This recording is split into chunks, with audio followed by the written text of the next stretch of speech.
Hi friends, welcome to Vennela sweet home. పిల్లలు snack అడిగినప్పుడు అప్పటికప్పుడు చేసి నెల రోజులు నిల్వ ఉంచుకునే స్నాక్ చేద్దామండి. ముందు ఎలా చేయాలో చూద్దాం.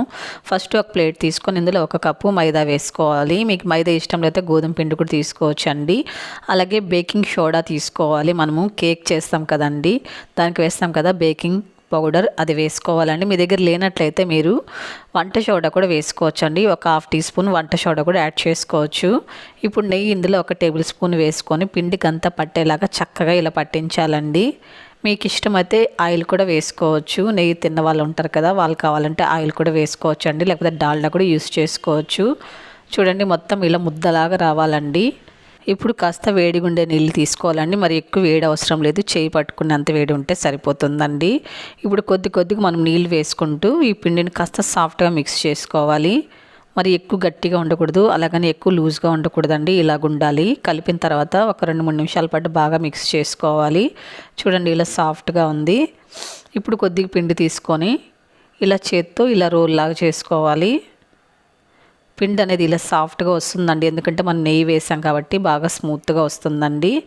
ఇప్పుడు చిన్న బాల్స్ లాగా చేసుకోవాలి. మరి పెద్ద సైజు వద్దండి, కాస్త ఇలా చిన్న సైజు అయితే బాగుంటాయి. మనకు ఫ్రై అయ్యేటప్పుడు కూడా ఈజీగా ఫ్రై అయిపోతాయండి. అన్నీ కూడా ఇలా చేసి ఉంచుకోవాలి. అన్నీ చేసిన తర్వాత ఇప్పుడు స్టవ్ పైన ఆయిల్ పెట్టుకొని వేడి చేసుకోవాలండి. ఆయిల్ ఎక్కువ హీట్గా ఉండకూడదు, కాస్త గోరువెచ్చగా ఉండేటప్పుడు మనం సిమ్లో ఉంచుకొని వీటిని వేసుకోవాలి. వీటిని ఫ్రై చేసేటప్పుడు మనము సిమ్లోనే ఉంచుకొని ఫ్రై చేసుకోవాలండి. మీడియం ఫ్లేమ్లో అస్సలు పెట్టకూడదు, పిండిగా ఉండిపోతాయండి, లోపలంతా గట్టిగా అయిపోతాయి. కాబట్టి సిమ్లోనే ఉంచుకొని వీటిని ఫ్రై చేసుకున్నారనుకోండి చక్కగా పొంగుతూ వస్తాయండి. చూడండి, పగుళ్ళు అనేటివి కూడా ఇలాగ వస్తాయి.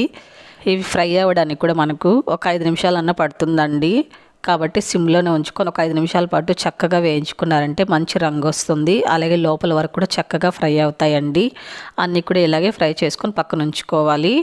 ఇప్పుడు స్టవ్ వెలిగించుకొని ఒక ప్యాన్ పెట్టుకొని ఇందులో మనం ఏ కప్పుతో మైదా తీసుకున్నామో ఆ కప్పుతో 1/2 కప్పు చక్కెర తీసుకొని 1/4 కప్పు వాటర్ వేసుకొని చక్కెర పాకం రెడీ చేసుకోవాలి. 1/2 కప్పు అయితే కరెక్ట్గా సరిపోతుందండి చక్కెర. ఇప్పుడు ఇందులో కొద్దిగా ఇలాచి పొడి కూడా వేసుకొని మొత్తం కలిసేలా కలుపుకోవాలి. ఇది కాస్త తీగ పాకం వస్తే సరిపోతుందండి, మరి ఎక్కువ పాకం రానవసరం లేదు. చూడండి, ఇలా కాస్త స్టిక్కీగా ఇలా చూసారా, తెలుస్తుంది కదా, ఇలా లైట్గా ఇట్లా మనం ముట్టుకుంటే తీగలా కనిపించాలండి, అంతే. ఇప్పుడు స్టవ్ ఆపేసుకుందాము. స్టవ్ ఆపుకున్న తర్వాత మనం వేయించి పెట్టుకున్న ఈ ఉండలను వేసేసుకోవాలి.